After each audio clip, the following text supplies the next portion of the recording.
Yeah, it was abusive. It broke 9 bones, one being my femur. I had 3 operations on that. Broke my shoulder, broke the closer you get to God, the better your life is, and the further you get away.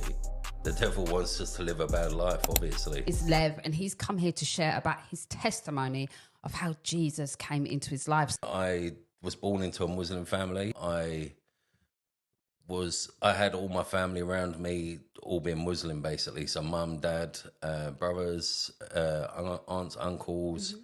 My uncle, one of my uncles, were imam, and he would take us to mosque quite often.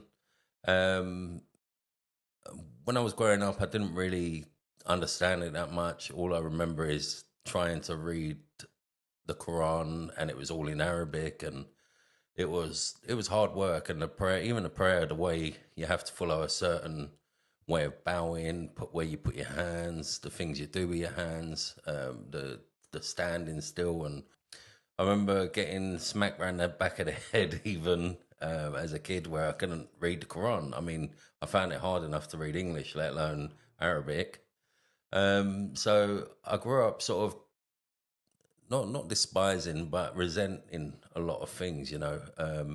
I then met a guy when I was 26 at work. He was a Christian man, and I never forget. I used to say some quite nasty things to him, and didn't want to know anything to do with Christian or any religion really, because of my background and because of what I knew and what I had learned as growing up. And I also didn't want to turn my back on my family, because I knew that would be a big thing if I even went to church. They would go mad and stuff like that. So um, I don't know what happened. Just one day, I went and sat in his car at work, and he read the Bible to me. I was quite open to hearing it, but I wouldn't say that I was ready to give my life to any God, really. So I carried on for a few months. And then one Saturday, no, Sunday morning, I just woke up all of a sudden and see what the time was. And I really wanted to have a lay-in, usual Sunday thing for me, but I couldn't get that lay-in because something was telling me go to church. And I did. I went to this man's church, the man that was at work, because he was the pastor of the church. And I went, and kind of the rest is history from there. And you never look back. No, 20 years. Back. And you still get ostracized by your family coming out do. of Islam. I do. You I do. So even recently, I've only been back probably 10 days. I've just been to Cyprus, and I've just got back, and I get told by my cousins, don't wear a cross around your neck, don't wear gold, don't wear shorts that don't cover your knees, don't wear t-shirts that don't cover your elbows, things like that. But then I mean, I'm not trying to judge, but I none of them go to mosque, so I find it really hypocritical, That's it, isn't it? And you'll because find that. I do go to church weekly. I do read the Bible. I try and get the knowledge as much as I can and mix with the same sort of people like yourself. I don't want to sound judgmental, but I just find it really hypocritical when people are telling me one thing, but they're doing something completely different. It's not really the outward appearance, as Jesus says, it's what's in the inside. He's not looking at our outer man, he's looking at what's inside. At the beginning, a friend I was with, we'd been together six years, and at the time we was in our mid-20s. We were trying for kids. She had issues with fallopian tubes and couldn't have kids. Then couldn't create eggs, basically, or the eggs weren't making their way down.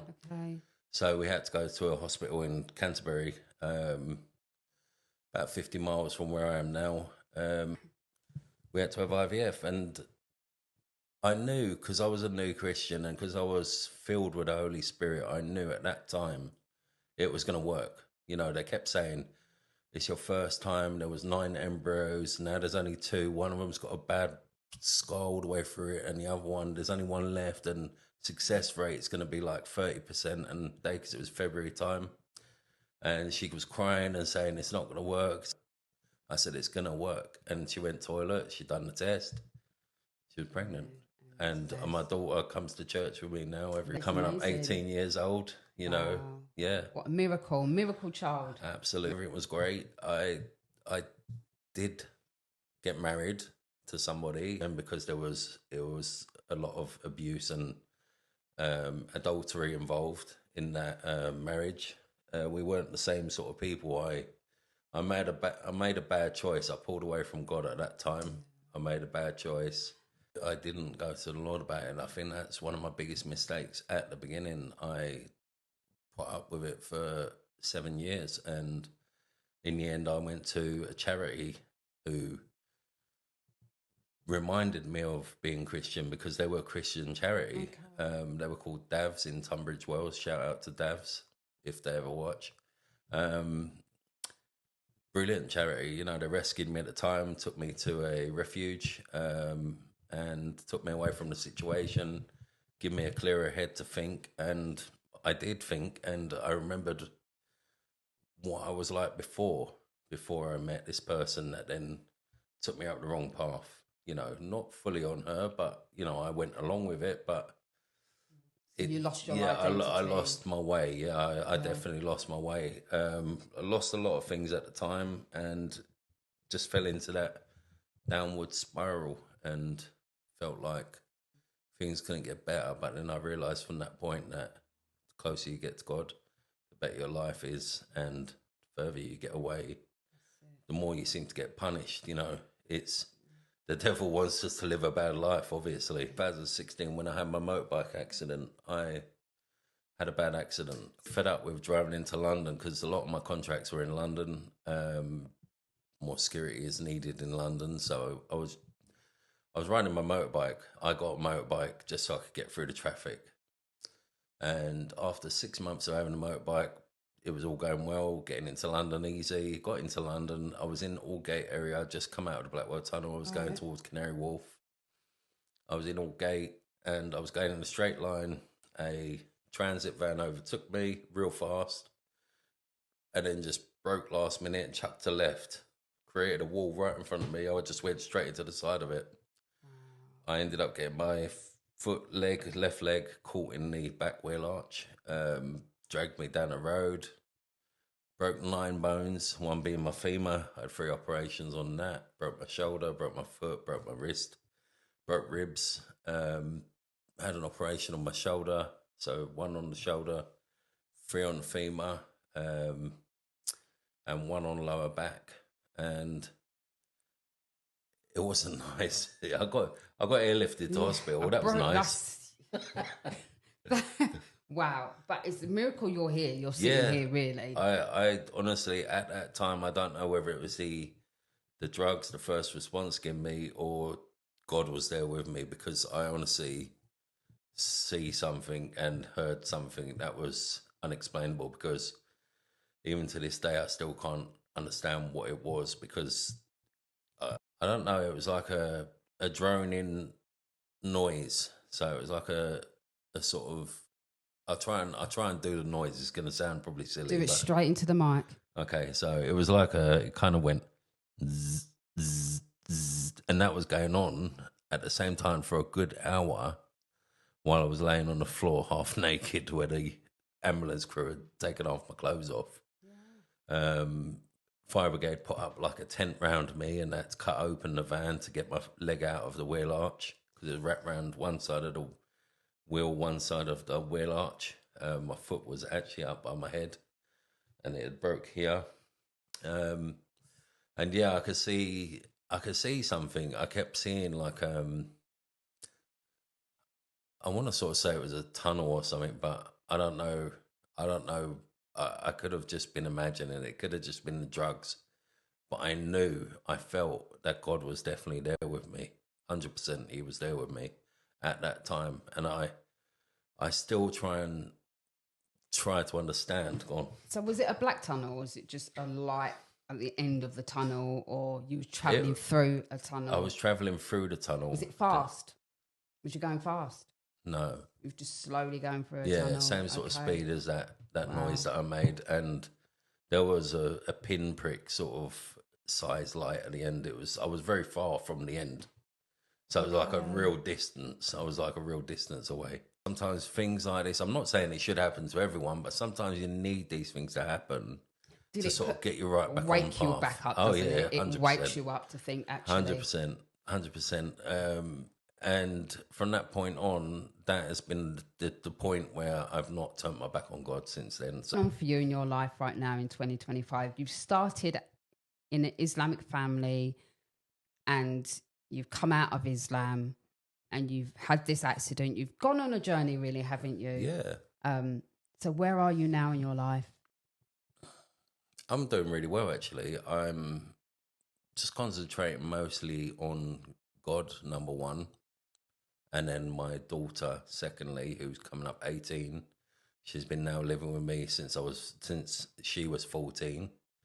Um, it's just me and her. It's just the way it is at the moment, and that's the way I like it.